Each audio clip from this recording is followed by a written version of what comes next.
deep, dark place in the ground is described by children who also claimed that they were victims of abuse during the time they were held in that place.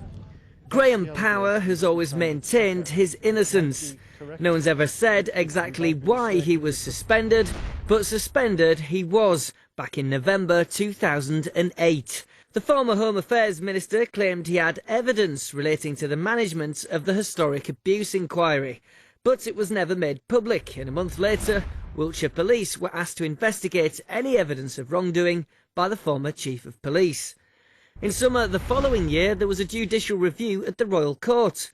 It criticised the original suspension of Graham Power and questioned whether it was procedurally fair.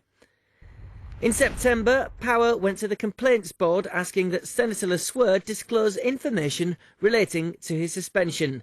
It was revealed the documents were drawn up 3 days before the alleged evidence was produced. Now, after being suspended for 20 months, it's announced that the charges against him are being dropped just days before he's due to retire. So what did Graham Power actually do wrong?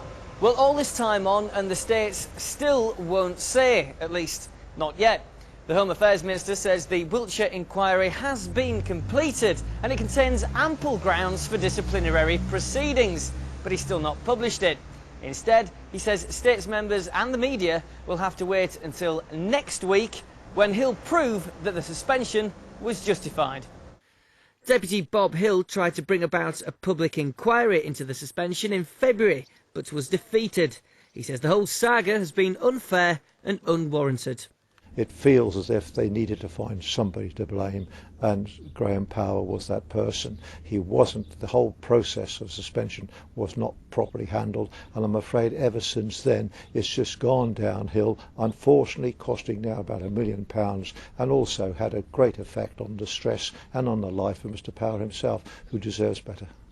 Graham Power's now back in Yorkshire and retires in less than a fortnight.